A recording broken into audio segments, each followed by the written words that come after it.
What up, gamers? Okay, now today I'm gonna be doing a short little thing where I'm gonna be ranking some of the movies, all the new movies that I saw in theaters this year in 2025. Now there's one movie on here that I technically did not see in theaters. I watched it on Netflix, but I thought I watched more movies this year in theaters. I think I watched like five, so there's probably like one of them. There's a movie Havoc, which I watched on Netflix, and I was trying to remember the ones I watched this year. I could have sworn there were some of them that I thought I watched in 2025, but it was in 2024. But that's besides the point. Okay, I'm just gonna do a little tier list ranking them and talking a little bit about them because I love going to the movie theaters. Movie theaters are one of going to the movies is like one of my big passions. I love film. I love studying film, storytelling, all that stuff, because I want to make my own films one day. Um, Dude, it would be so cool if I got the Regal pass where you could just go to movies like every week. Dude, I would just love to go to the movies every week and do a review every week because that would be so cool. Maybe I'll do that in 2026. Okay, maybe I'll just get a Regal pass and just go and just start reviewing a ton of movies. So as you can see here, there's not really that many movies on here in theaters. I do like going, but like I went a lot in the first part of the year, and then I didn't go for a few months, and then the last months of the year I did go. So the first one we're gonna review is Heart's Eyes, which is funny because this movie is about like a serial killer who goes on Valentine's Day and like kills couples. I literally watched this movie on Valentine's Day. But so this was like a cool little slasher film. As I said, it's about this killer who only strikes on Valentine's Day and he kills a bunch of, couples. And the main character is actually she's a former Disney Channel star, Olivia Holt, but she like works for I forget what company she works for, but she works for this one company and they're doing like a Valentine's Day like promotion or something, and then she starts dating this guy and she gets attacked by the hard eyes killer. And I gotta say, like, this one was like pretty interesting. It was a pretty interesting slasher film. They did some creative stuff with it. I know they had this like chase scene through like a park, and then they went on to like this merry-go-round. They had I don't remember. It's kind of hard to remember stuff from it because I watched this in February, and that was a while ago. Okay, but I do remember liking it, and like the love interest. I remember him being like kind of charming in a way. But what I do remember about this movie is there is like a big fight and chase scene at this drive-in movie theater, and like this guy's running around and they're being chased by it and he kills a bunch of other people and then they kill him and you're like, oh, like it's over, okay? But it's actually not over because it's revealed that like that hard ice killer, he was just one guy and there was this other couple who were like working with him. And I think it ended up being like one of her coworkers, or it ended up being somebody that like they knew. And like one of them, I think the guy got like kidnapped and taken to like this abandoned church, and then they had a battle and they killed them and stuff, like they killed them. So it was pretty interesting. Like I don't know if I would watch it again. Like it was just a fun like slasher movie. Oh yeah, there was like a cool kill that was in a winery where someone got like crushed by the grape machine, whatever, the grape crusher. Dude, that sounds like a Hitman style kill, dude. So I think I'm gonna put this one in like a B or a C because it's like it was fun, but like I don't think I would watch it again. I think I'll put it at well, cause B. I'll put it at B. Oh, dude. Next up, the Minecraft movie. Now, I saw this probably like it was in January, February, March. Oh, so it was in April. January, February, March. Yeah, so it was like April. It was like a week or two after it came out, or like I think so. It was pretty much in the opening week, and I went and saw it, and I really enjoyed this movie. I know a lot of people didn't like it, and they thought it was like dumb and stupid, and like I can see that now thinking about. There is a lot of like stupid moments in it. Like the humor is like made for kids, and like just some of the way like the dialogue is like really cheesy, and a lot of the dialogue is like Steve's dialogue, Jack Black, his dialogue is just him repeating stuff, like chicken jockey, or just like saying stuff he'll be holding. He's like wooden sword. Oh, he'll be like that. It's just him restating stuff, or like I think there's a part with the crafting table, him just like info dumping about the game. But like I still enjoyed it, dude, because this is coming from a person who has been like I've been a fan of the games for so long. I've been playing them for like 10 plus years. Like when I was a young kid, it was one of the first video games like I played and I loved it. So I'm kind of biased because I love it. I really like the games. But I mean, I enjoyed it. There was a lot of funny moments, dude. Of course, the chicken jockey scene. Um the lava chicken song, the part where like Jason Momoa and him were like flying through the air. That was a weird part, but it was fun, dude. Like I had a lot of fun with it. There was some parts that I laughed. Like everything like in the Minecraft world, because I remember seeing the trailer and I was like I was kind of worried about it because it didn't look too good. It looked kind of like I don't know, not cheesy, but like it looked had an uncanny valley to it look. But when I watched it, I'm like, dude, this is really good. It looks really good. You can tell that the crew put a lot of work into it. And, it's like they kind of, because it's hard because, Minecraft's graphics are blocky and they're meant to look bad. So it's like, you don't want, like, that would be weird to just have it on a big screen, like a big blockbuster movie. Oh, I also forgot about the subplot with, what is it, Jennifer Coolidge and the villager, which at first I was like, I don't know why this is in the movie, but like it was really funny and added some great humor. But like the parts outside when they're in the real world, dude, and like the kids, like Emma Myers and the other kid, and then like they're losing their parents and like moving and stuff. That part really doesn't. I don't really care about that part. I just like the Minecraft part, them in the world, and like at the beginning with Steve, he's like I yearn for the mines in him. That was a pretty. Even though it was like just like voiceover info dump, like the storytelling is like kind of not the greatest, but it had a lot of fun moments. So I think I would definitely put it above Hard Eyes. Actually, I think I'm gonna put Hard Eyes in C, and I'll put Minecraft movie in B or A. I don't know. I do want to do a video of just like because I bought the Minecraft movie on DVD, like a Dollar General. I want to do a video of just like going over it again. Like a 1 year later in April. So maybe I might do that. So the next one is this is the newest one I watched, The Running Man. Okay, based on the Stephen King book. Now, I have not read this book, but the other Stephen King adaptation, Long Walk, I have read that book. So I remember like going out of the theater, really liking it, and then I saw a lot of reviews of people saying that they didn't like it and like stuff like that. But I have to say, this one was enjoyable for me.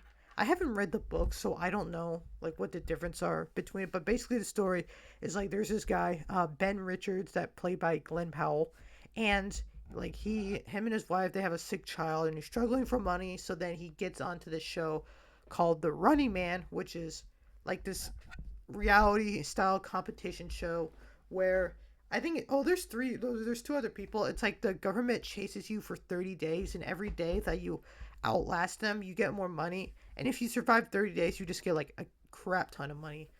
So that's what it was. There was a lot of great moments, a lot of great, interesting, like action set pieces in this movie. Spoiler alert. There was like a great one in like this apartment building or like this hotel that you. No, it was a hotel, and there was also like an apartment building they snuck into. Like there was a big explosion. There was a great like chase scene through that. There was him on like the edge of the building. There was a great one there. There was like another one of oh wait, Michael Cera was in the movie and they went to his house and like the military just swarmed him and then he had all these traps. That was a really cool part. Um there was a lot of great set pieces in the world. The world of it, the book does look pretty great. They did a very good job of like just making everything look cool in the style. I remember hearing people say that like this is directed by Edgar Wright. And I know Edgar Wright has kind of like he has a really like unique style, a really unique style of filmmaking. He's made a lot of comedies. I think he made Baby Driver, didn't he? But he also made like Shaun of the Dead. He made a bunch of other movies, and people were saying that they didn't really see his style in this movie. I mean, I haven't watched any Edgar Wright movies, but I think it did have a style. There was some cool like stylish moments in there. Like there was this one time where Glenn Powell got like there was these two kids that like rescued him and take him back to his apartment. And then the guy had like this tape, and it was like him in this weird costume, and he was on like a green screen with like an outline, and that was pretty cool. And then the ending video part was had a lot of good style to it. Um, and and like what I do admit about this movie is some of the dialogue scenes are kind of like cheesy. Like there was this but like the thing is with me is that like when I go to a movie and I watch a movie, like I'm not gonna watch a movie that I hate. So most of the time, when I watch a movie in theaters, I'm gonna like it. Like I'm gonna have fun no matter what everybody else says afterwards. Like I'm going to like it. It's a fun experience. So I didn't notice it then, but now thinking back to it, like there was a scene where Ben like takes there's this lady driving and he like takes her hostage and stuff. And when they're like exchanging dialogue, like it's just a lot of info dumping and the dialogue sounds kind of like wooden, which I realize it now. And there's also some like scenes in there where the dialogue is just kind of like I don't know, it's just kind of weird. It doesn't sound natural. And and also I heard people talking about how they didn't like Glenn Powell's performance. They didn't believe it. I mean, Glenn Powell, I really liked him and I saw Twisters in 2024 and he was good in that. Like he's a charismatic and like pretty interesting person. I felt like he did do like quite a good job on here, like being this like angry guy. And when he has to be he's good at best at being like sarcastic. Of him, like the part where he's looking to the camera and you're like, "Stop filming me," and he's like shaking it, or like when he like gives the finger to the camera. That part is really funny. And then also like the movie has a good message of like stand of like government overreach and standing up to authority and stuff like that and like being a hero and stuff like that. But it it is like I know heard people say it's kind of a weird message coming from the fact that this was made by like a Paramount, which is like a giant friggin' corporation, $1 billion corporation. Like it's a good message, but it's kind of a I guess it is kind of a hypocritical message, but it is still a good message. Okay, like it's still a good message. I know a lot of people were disappointed by this movie, but I enjoyed it quite a bit. I don't know. I think I would rate it. Actually, you know what, guys? I'm gonna have to change it. I'm gonna put Minecraft movie in A. Put this one in B. Running Man was in B. Yeah, it was a good movie. I don't know if I would. I'm reading the book right now, so I'm wonder if the book how similar the book is going to be. Because like Stephen King wrote the book in like the 80s, dude. Like he wrote the book so far back then. I know there's also a Arnold Schwarzenegger movie, but I haven't seen that. So I like the Running Man. Next up we have is the Long Walk. Okay, this movie is definitely gonna go in A tier, maybe an S tier. This movie was amazing, and this one I actually had read the book like probably a year ago. The book is it's such a great book, dude, and it's such a simple concept. There's these kids and they sign up for this competition called the Long Walk, where they have to keep walking, and if they go under, I think it's well in the book it's 4 miles an hour, and I think in the movie they made it 3. Like if you go under that specific speed, then you get a warning, and if you get 3 warnings, then they shoot you and you die. And also they changed it up a little bit because in the book there's 100 kids, but in the movie they made it so there's like one kid from each state, so there's 50. Which I mean I understand why, because 100 having 100 actors all on screen and stuff like that would be a lot. But this movie was so good. It was so good, dude. It was so emotional. Like I knew it. I knew it going into it because it's a movie about young kids like walking and dying. Like I knew this was gonna be an emotional thing, and just like the death scenes in the book, I'm like, dude, I had to get ready for this. And like just to say, man, like I was right, dude. The death scenes in this are so intense and so powerful, man. Oh my goodness, like it's just because you get so like and like the acting in it's so great because you can really feel for these characters. Like Ray Gardy in this book is like in the movie in the book is like such he's such a great character. Like you root for him so much, and then him and his relationship I think with McVarnes, or I think that's what Peterson, I think that's what his name is. But their relationship through the whole thing is so great. Like they're joking around, they're like talking, and then I think McGraves talking about how they come from like completely different like backgrounds. Like I think McGraves doesn't have a family and he's like really poor and stuff. I guess all of them are poor, but like he came from like a really troubled like upbringing and stuff. And him and then talking with like the other people like the I already forget their names. I'm sorry, but there's the kid who played in the new Karate Kid movie. He played one of the other ones, and he's like the nerdy like pop culture guy, and he was really good. And then his death scene was intense. I did miss a little bit of that because I went to the bathroom during that, but like that one was intense, dude. All the other ones were played so good, dude. The guy who played Miles from the Looking for Alaska miniseries, I think Charles Plummer, he played in this, dude, and he played like I keep forgetting the freaking character name, dude. But he played like the one in the book who was like the mean one. Like he caused the kid to die because like he was making fun of a kid, and then the kid ran at him, and then he got his strikes off. And then like throughout the movie, he just becomes more and more crazed, and then I think he ends up dying or something. He ends up like killing himself or something. And that was like that character was great. All of it was so great. And you think to yourself, you're like, a movie about walking, like how are they going to make this interesting? And they did. They made it really interesting just by like the dialogue, the backstory you get. Okay. And what I liked about this movie is the fact is that they they stuck to the book really well, and literally like 98% of the movie is just them walking. Like I didn't want them to like cut away from that much stuff. There was only one scene that they cut away, which was when Ray was talking about how his dad got arrested and died. Okay, that was the only scene they went to a different location. The whole rest of the movie was literally just them walking on the road. You know, they went up this bridge and a lot of people died on the bridge. They went through rain, fire, like everything, dude. There was a scene where this kid tried to run away and he got shot, man. Oh my god. And then the first one with the kid like dying because I don't know if it's still, I think he ate something and like it was, dude, it was so, and like they showed it, dude. They did not, some of them they showed it like straight up, the bullet going into your head and it felt them falling down.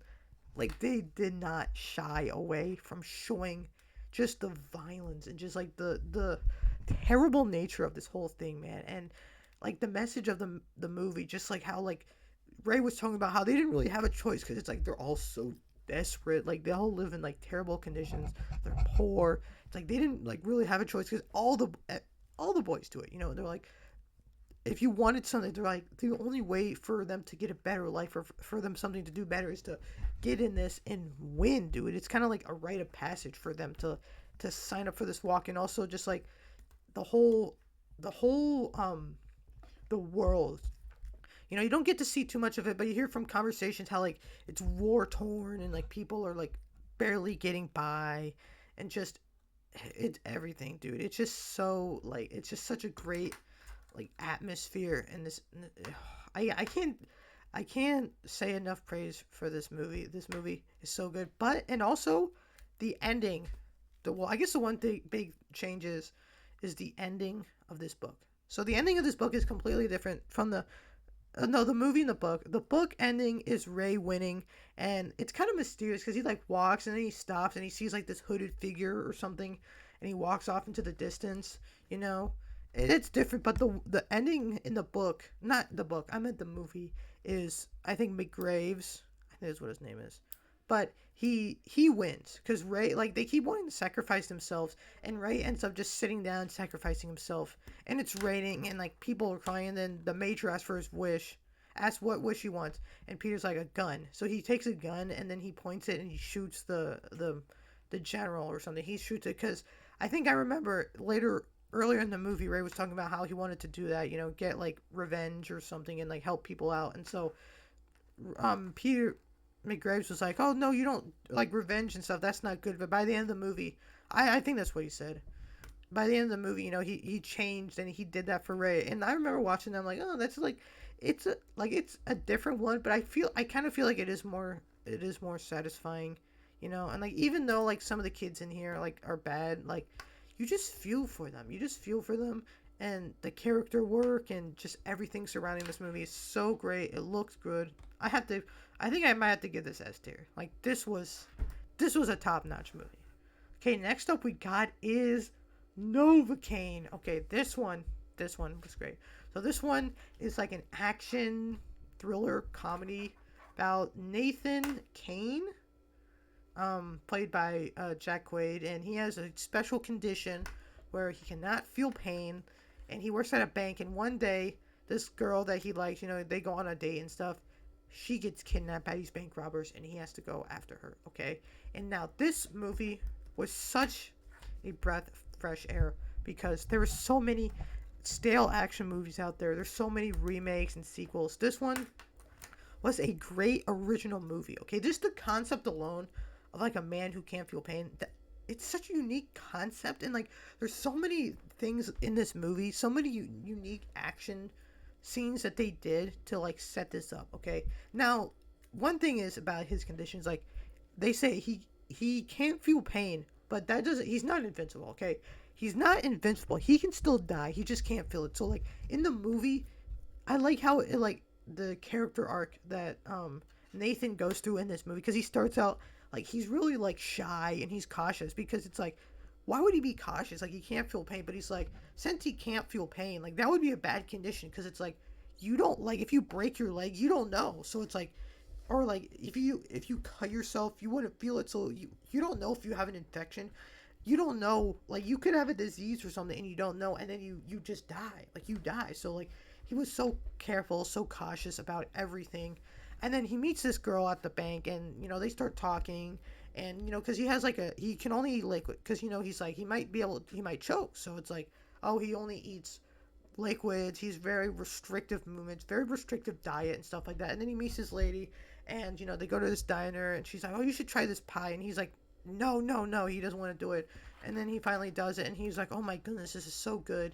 And like, she really, like, opens, makes him more of a, like a caring, and also just like an adventurous person. And especially when she gets kidnapped, like, he turns into a whole new person. And there's like a really funny scene, at the beginning, that really shows off his condition. Like, at the beginning, when he's in the office and somebody spills like boiling hot coffee, and so he's like, oh my goodness, oh my goodness, I'm so sorry. And he's like, he's not even phased by it. He's like, oh, it's fine, it's fine, yeah. And like that, the character work in it is really good. And there's also, surprisingly, there is a lot of funny moments in this movie. Like, it's an action movie. It takes itself seriously, but there's also so much like funny moments and like comedy levity in this movie. There's a really good scene where he's trying to figure out who these robbers are, okay? And so he saw that one of the robbers had a tattoo, and so he decides, and stuff like that. Well, there's another scene at a tattoo parlor, but like, he goes to one of the robbers' house, I don't know, they get something, and the robber's there. So the robber like kidnaps him, he ties him up, and he's like, I'm gonna torture you and stuff while he's waiting for this person to get here. And so he's like, he takes it. It's so gross, the scene, because he like takes the things and he starts pulling out his like fingernails or something, and he has to, like, Nathan has to act like he's in pain, because he can't let the guy know he doesn't feel pain. So he's like, ah, and it's like, his acting is like, it's like overacting, but it's so funny, dude. And oh my goodness, there's so many unique, like, that one. And then there's a one in the tattoo parlor, because he's like, oh, the robber has a tattoo, so he goes there, and dude, like, the tattoo guy is like, the tattoo artist is a big buff. Like, this guy is jacked. This guy is insane, man. And I'm like, dude, there's no way he's gonna get out of this. And that he starts asking him questions, and the guy gets mad, and he starts beating him up. And Nathan is getting the absolute, like, he's getting rocked, dude. And so what he decides to do is so genius. He punches the window, he breaks it, the glass falls. He grabs his hand, and he just starts punching the floor, and he gets glass shards all up in his hand. And then he uses that, he punches the guy in the face, and it like cuts the guy's face up, and it makes him talk. I'm like, dude, that's such a genius idea, dude. And there's so many other ones too, of just like a scene in a kitchen, and it's just like, he's getting hit, like, he gets oil pulled on him, and he doesn't feel anything, man. And it's just like, he can still like die and stuff, but like, and especially in an ambulance, dude. The fight scene in the ambulance was one of the best ones. It was a crazy thing. Like, he was nearly dying, and he was like, I gotta get there. And like, dude, there was such a, like, it was gross too, but like, he was in handcuffs, dude, and he literally, to get out of the handcuffs, I think he like broke it. He bent his hand backwards, broke his hand, slid him out, dude. It was so good. It was so good. And like, I remember those scenes. I guess it wasn't cheesy for me. I liked it. I think I'll give it a, was it, I think it was a B. I would give it a B, definitely. Like, it was definitely better than Running Man. It wasn't better than Minecraft movie. Okay, last one we have here. I don't really know why I included this one. Havoc, on Netflix. I think it was like it was a movie. I actually kind of totally forgot the plot. See, that's the thing, guys. That's the thing with like these Netflix movies. Like, Netflix releases so many movies, and it's like such hit and miss. Like, there's some really great shows on that Netflix make, but also they release so much slop, dude. The Electric State. There's so many like forgettable action movies. And like, when I watched this, like, the action scenes were good. Like, it was a hardcore, like, violent, like, the action scenes were great, but I'll be honest with you, I do not remember much from the plot from this movie. I think it's about, like, it's Tom Hardy, and he works for like the police, but then he's trying to like figure out this, I don't know, let me look it up, dude. I'll be honest with you, I have no idea. I totally forgot. I don't know if I would watch it again, maybe. To be honest, where would I put it? I think I would put it behind the Hard Eyes. Like, it wasn't bad, per se, but it was kind of just like a popcorn flick that like I don't really like. I wouldn't like, for example, Long Walk. I would definitely watch again. Minecraft movie. I'm gonna watch again. Like Running Man. I liked. Actually, I think I would put. No, I like Novocaine better. Novocaine I would watch again. Running Man definitely watch again. Hard Eyes. I don't know. Like it's a fun holiday movie. Havoc. I probably not watch that again. So this is my list right here. I just wanted to butt in and say that when I recorded this video all the way back in December, I actually forgot to include one movie. I did in fact watch the F1 movie in 2025. I forget which month it was. You know, the one with Brad Pitt and all the other people. I did watch that in theaters. It was at the end of the year. But I forgot to rank that in here, so I'm just going to give my mini review here. I actually did quite like that movie. I didn't really know too much about F1. Like, I don't watch racing that much or NASCAR, but I really enjoyed it. You know, the arc of, Brad Pitt's character going from this, like, washed-up race star, and he thinks his life's over and everything like that, and then getting back into it. And I know you got the typical dynamic of, like, the rookie, the young, cocky rookie, and then this, like, old, well, I get, like, the young rookie, and then this old guy they're clashing their personalities and stuff. But, like, their friendship in the movie really blossoms into something really nice. I remember, like, the scene of, like, the rookie getting hurt and stuff, and just, like, him going to see him in the hospital and, like, everything. Like, it was a great movie. The race scenes were well filmed. This was directed by the guy who did Top Gun Maverick, and it looks like amazing. If I was to rank this movie, I think I would put it in C tier. I did like it more than Hard Eyes, and I definitely liked it more than Havoc, so I would probably put it at the beginning of the C tier. This video is like 3 months old because I just forgot to edit it because I'm dumb. We've got Long Walk, Minecraft movie, Novocaine, Running Man, Hard Eyes, and Havoc. Hopefully next year I'll watch some more movies in theaters. I'll get the Regal Unlimited Pass and just do a ton of stuff. I hope you guys enjoyed this little video. It's probably not going to be too long because I guess I didn't really watch movies. But, tell me down below, what is your guys' favorite movies? But, dude, there's so many great movies that came out this year. And next year, dude, like, there's so many great movies coming out. Like, dude, Christopher Nolan's The Odyssey. I'm so excited. I'm so excited to watch that movie when it comes out. Like, that movie is gonna be freaking. It's gonna be freaking legendary, dude. And then also you got movies. I guess K-pop Demon Hunter is a movie on Netflix, but that came out. That Marty Supreme just came out, dude. I was thinking about going to watch that movie tomorrow, but I don't think I will. But I kind of do. When it hits like streaming or whatever, I will definitely watch it because I've heard a lot of great reviews of that movie, and I've seen so much of the marketing and stuff for it. Marty Supreme, like Timothy Chalamet was going on a run with it, dude. I'm probably definitely gonna do more, movie content and stuff on this filmmaking content. So bye. Yeah.